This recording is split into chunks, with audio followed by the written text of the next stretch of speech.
नवरात्र के 8वें दिन माँ महागौरी की पूजा की जाती है। माँ दुर्गा की 8वीं शक्ति का नाम ही महागौरी है और माँ गौरी का रूप बहुत ही सरल, सुलभ और मोहक है। महागौरी की 4 भुजाएं हैं और इनका वाहन वृषभ है। इनके ऊपर के दाहिने हाथ में अभय मुद्रा और नीचे वाले दाहिने हाथ में त्रिशूल है। ऊपर वाले बाएं हाथ में डमरू और नीचे वाले बाएं हाथ में बरमुद्रा है और इनकी मुद्रा अत्यंत ही शांत है। इनकी उपासना से भक्तों को सभी कष्ट उनके दूर हो जाते हैं और माँ गौरी की उपासना अगर आप सरल तरीके से करें तो माँ का आशीर्वाद खुद ब खुद मिल जाता है।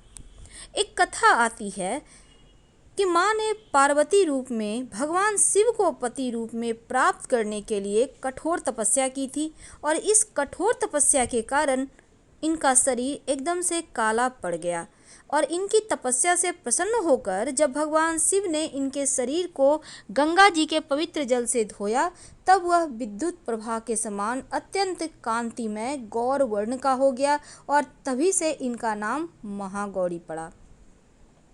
माँ महागौरी का पूजा करने से, स्मरण करने से भक्तों को सर्वाधिक कल्याण प्राप्त होता है, क्योंकि अगर माँ की पूजा की जाए तो अलौकिक सिद्धियाँ प्राप्त होती है और इनके चरणों की शरण में आने के लिए हर किसी को प्रयास करना चाहिए। कैसे माँ को मनाएं, कैसे तमाम तरह के पूजा पाठ के विधि विधान करें, आज हम बहुत सिंपल तरीके से जानेंगे। माँ के 8वें स्वरूप माँ महागौरी की पूजा का विधि। पीले वस्त्र आपको धारण करना है स्नान वगैरह करके। इसके बाद आप अपने घर के पूजा स्थान पर ही माँ के सामने एक दीपक जलाइए। लाल धागे की बाती होगी और 2 लौंग डाल दीजिए। इसके बाद माँ को सबसे ज़्यादा प्रिय है श्वेत यानी सफ़ेद पुष्प और पीले रंग के पुष्प। आपके पास जो भी है आप माँ को वही अर्पित करें। इसके बाद माँ के मंत्रों का जप करना चाहिए।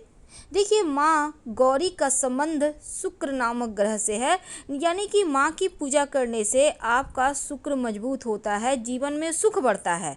इसीलिए शुक्र को मजबूत करने के लिए भी इस दिन मंत्र जपे जाते हैं। तो पहले माँ का मंत्र, जिसको जप करने से आप पर माँ महागौरी की कृपा होगी, और वो मंत्र है ओम ह्रीं गौर्यै नमः। ओम ह्रीं गौर्यै नमः। एक बात और, माँ को सफ़ेद मिठाई का भोग लगाइएगा, क्योंकि सफ़ेद मिठाई, सफ़ेद वस्तु माँ को विशेष प्रिय है। इसके बाद आपके पास गुलाब का इत्र या चंदन का इत्र जो भी है माता रानी को अर्पित करें और बाद में इस इत्र को आप व्यवहार कीजिएगा, अपनी नाभि में लगाइएगा। शत्रु विरोधी शांत होंगे और आपका भाग्य मजबूत होगा। क्योंकि इस दिन हमने कहा कि शुक्र को मजबूत करने के लिए भी इस दिन विशेष प्रयोग किए जाते हैं, तो आप शुक्र को बेहतर करने के लिए शुक्र का मंत्र है ओम सुं शुक्राय नमः। इस मंत्र का 108 बार जप करें तो शुक्र संबंधी बाधाएं दूर होंगी और जीवन में सुख ऐश्वर्य बढ़ेगा। और इस जो इत्र है संभाल के रखें, नियमित रूप से प्रयोग करें तो जीवन में पॉजिटिव आपको इसके फल मिलेंगे। तो अब थोड़ा और आगे बढ़ते हैं। देखिए, अष्टमी तिथि के दिन पास के किसी भी मंदिर में अगर आपके लिए संभव हो तो एक पानी वाला नारियल, उस पर मौली धागा लपेटकर और स्वस्तिक या ओम का निशान बनाकर आप इसको किसी भी माँ दुर्गा के मंदिर में भेंट कर दें। ऐसा करने से पूरा साल विघ्न बाधाओं से रक्षा होती है। और माँ को श्रृंगार की वस्तु अति प्रिय है, इसलिए आप उनको जरूर अर्पित करें। अगर आप मंदिर नहीं जा पा रहे, आपके यहाँ सुविधा नहीं है अभी जाने की, वायरस का वक्त है, तब ऐसे में अपने घर में ही अर्पित कर दीजिएगा और बाद में उसको कुछ वस्तु अपने पास रख लें और कुछ पास के किसी मंदिर में या किसी सौभाग्यवती स्त्री को दे दीजिएगा। तो माँ महागौरी की जब पूजा किए जाते हैं तब विशेष उपाय भी किया जाता है। अष्टमी तिथि के दिन एक खास प्रयोग होता है और वो प्रयोग है, आपको ये प्रयोग कभी भी कर सकते हैं, सुबह में, शाम में, कभी भी कीजिए। क्या करेंगे? देखिए, जीवन में धन आता रहे ज़रूरत के समय धन की परेशानी ना हो। कभी कभी क्या होता है, आपको जब ज़रूरत है तब पैसे ही नहीं रहते, सभी पैसे ब्लॉक हो गए हैं। तो इन चीज़ों से रक्षा के लिए एक कटोरी में दूध ले लें। कटोरी मिट्टी का भी हो सकता है, चांदी का भी हो सकता है, तो दोनों में से कोई भी ले लें कटोरी। अगर मिट्टी का कटोरी नहीं है तो दीपक है ना मिट्टी का नया, उसी में ले लें। इसमें दूध ले लें और दूध में एक चांदी का सिक्का, अगर आपके पास चांदी का सिक्का नहीं है तो 1 रुपये का एक सिक्का आप नॉर्मल जो होता है उसी को धोकर उसमें डालकर माता रानी को अर्पित कर दें।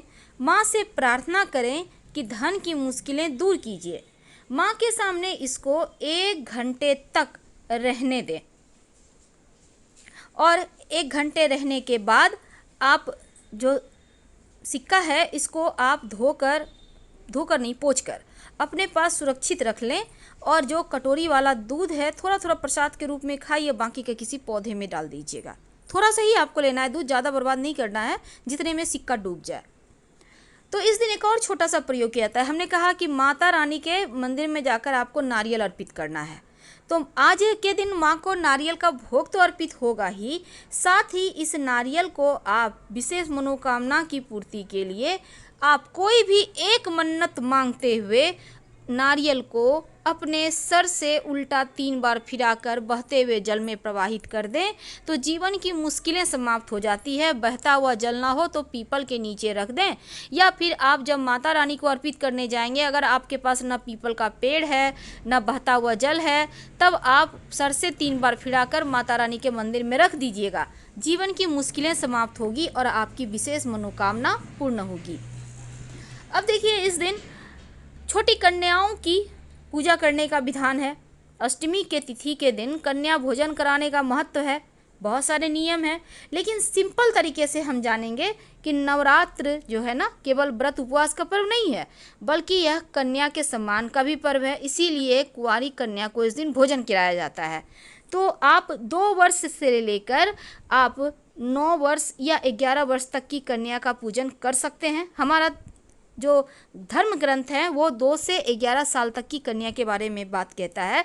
तो आप उसी उम्र के बच्चों को लाकर, उसमें एक लड़का भी हो, लाकर उनका पैर धुलाइए, चरण पखारिए, फिर उनको सम्मान के साथ लड़कियां हैं तो आलता पहनाइए, उनका श्रृंगार कीजिए, उन्हें दुपट्टा चुंदरी वगैरह उड़ाइए और इसके बाद उनको चरण छूकर आशीर्वाद लीजिएगा।